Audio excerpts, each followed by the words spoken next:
Hello everyone and welcome to DC Central, and in today's video we're going to be breaking down and reviewing The Flash Season 5 Episode 17, otherwise entitled Time Bomb, and make sure that you go check out this episode before you watch this review as it will be filled with spoilers.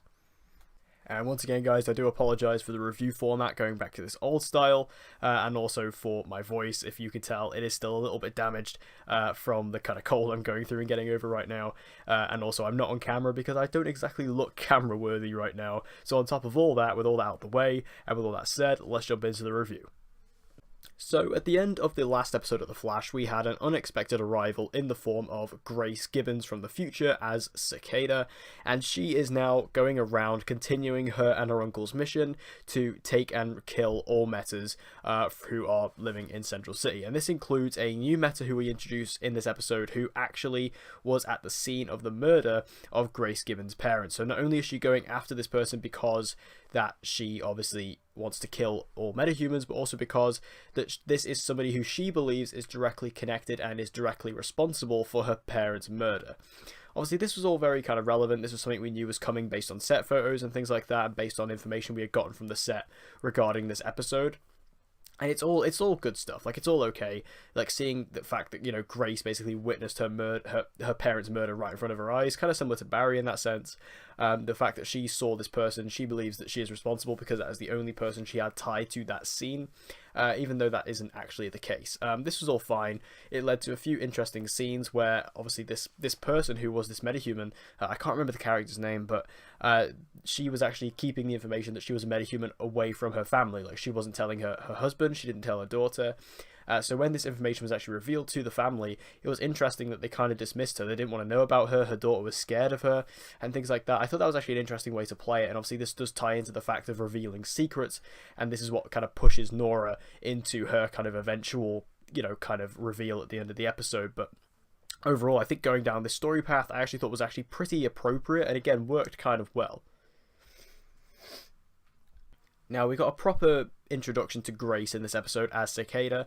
The actress who plays her, I think she did a fine job. I think she's okay. She kind of comes across a bit bland to me, but I think the character and her as Cicada is a bit more interesting than Dwyer, because at least with Grace, you kind of understand the motivation and you kind of get why she's doing what she's doing, whereas Orlan kind of came across as a bit more doing something because of her. And obviously there are hints in this episode, and there's always been hints this season, that perhaps Grace is actually a bigger connection to Cicada than Orlan was, because she seemed to have been controlling him potentially in some ways, and especially due to the connection to the dagger and things like that. It seems like Grace has a lot more of a stronger connection to the dagger than Orlan ever did. And I feel like, you know, her control over Orlan was actually a bit more clearly demonstrated here in this episode because she wasn't controlling him, but I'll get to that in a minute. But overall, I think the actress who plays her, she does a good job. I think she does a perfectly good job with the material that she's given. But this version of Cicada is so much more powerful than Orlan. Like, this one is a lot more clearly well trained. She has a stronger connection to the dagger. She definitely has a lot more going for her, and I feel like that this version of Cicada is a lot more interesting than the Orlan Dwyer version. So there is that. Now, speaking of Orlan Dwyer, he actually was kind of interesting in this episode for the first time ever. They had this kind of idea where, you know, he was struggling to comprehend with the fact that, you know, his niece is now here from the future and has taken up his mantle of Cicada, and she is here to kind of continue his mission. And he's kind of, you know, saying, you know, I did this so you didn't have to live this life. That's why I was doing this. And the fact that you're now here taking up the mantle, it's kind of like he doesn't want her to do this. He doesn't want her to, you know, be this villain. He wants her to just live a normal life. And, you know, the fact she's now gone down that path. And it actually made Orlan a lot more interesting because Orlan's been such a blank slate this season. It was nice to actually see him, you know, actually kind of care for somebody in that way. And I thought that was interesting. And also, I have to say, Chris Klein, I've given him, you know, quite a lot of stick this season. I've given him quite the kick in, but I think that, you know, in this episode, he actually did a good job. I actually think that he came across actually normal in this episode rather than, you know, just super villain. He was actually pretty normal in this episode, which I appreciated. Obviously, we do actually get Orlan. He gets his death in this episode. We do actually see Orlan Dwyer get killed by Grace at the very end of the episode when we have this big fight between Team Flash and Cicada.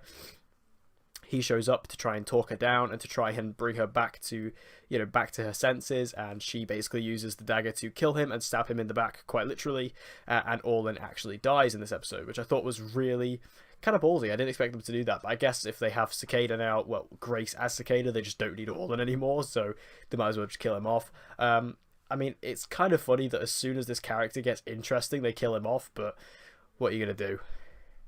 There was also this other brief storyline going on between Ralph and Cisco, where Cisco and Camilla were kind of carrying on with their dates and things like that, and Ralph was trying to bring Camilla into Team Flash. But what was interesting is Cisco was basically saying that Camilla is the one thing he has that is kind of a representation of his life outside of Team Flash and outside of being a superhero, so he wants to keep them completely separate. And this is, again, just more of a sign that Cisco's leaving the season, that Cisco is being written off the show. He wants to keep this part of his life separate, so eventually he can just go live that life without any connections to Team Flash or anything like that. Even though Camilla does get a job at the Central City Citizen with Iris in this episode as a photographer, I feel like, this was still very much just purely set up and preparation for the fact that Cisco is going to be leaving the show this season. So, of course, Sherlock Wells has been delving into Nora all season, and eventually it does get to this crescendo, this build-up to the point where it is now officially revealed to Barry and Team Flash that Nora has actually been working with Eobard Thawne. And I thought this was a really great moment, actually. I think this was really well handled. The fact that Nora didn't even have to say anything, it was just Sherlock basically just spilling the beans for her. And I think Grant Gustin did an incredible job with the acting as well. Just on the look on his face, like the look of kind of just shock and despair, was clearly very, very sort of distressing to him. The fact that this person who, it's his daughter, who he trusts and who he believed was somebody who he could really believe in, has actually been working with, his arch enemy. I think that was actually a really nice moment. Again, it works really well. And the cat's completely out of the bag now, obviously. And now that he knows that, obviously we're going to have to see next episode the fallout with all that, even though the Flash is on break for a month now. I'm excited to see what they do with that. But the fact that this is now finally just all revealed out in the open, it feels very refreshing. And I really love Barry's reaction to it. And I've seen some people kind of criticize this. I've seen some people kind of not be, such a big fan of this kind of reaction from Barry. But the fact that he locked Nora in the pipeline, I actually like that reaction because it kind of came across to me as like a knee-jerk reaction where he just couldn't quite comprehend what was happening and what was being revealed to him. So he just had to like lock Nora away to kind of just get her out of the situation so he could try and clear his head and think clearly.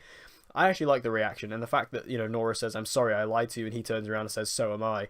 I think you can just see that Barry is clearly very hurt, and he feels betrayed by none other than his daughter. I mean, Barry's been betrayed by a lot of people in the past, but the fact that it's now his daughter, it's kind of, a real kick in the teeth. So I feel like with all that, it's quite a good scene, and actually quite a good reaction. And again, I'm interested to see the fallout going forward when we eventually get to episode 18 next month. Overall, though, I thought this was a good episode of The Flash. Once again, it's actually been picking up the past couple of weeks. Ever since episode 15, it has been picking up, so hopefully they can continue this kind of build-up momentum going into the finale, because, like I say, I'm enjoying these last couple of episodes. The kind of progression with the Cicada storyline, although it's not what I would have personally chosen, I would have just gone with Eobard Thawne for the rest of the season. I'm just done with Cicada, to be honest. At least this version is a lot more interesting than the Orlin Dwyer version. And again, the fact that we now have it all out in the open, Nora is working with Eobard Thawne, we can kind of deal with that and tackle that when the Flash comes back next month. And again, just seeing this kind of reaction from Barry, this kind of instant knee-jerk reaction to a betrayal, I actually really like. And overall, I thought this was a good episode, especially with the ending. The ending was very, very strong.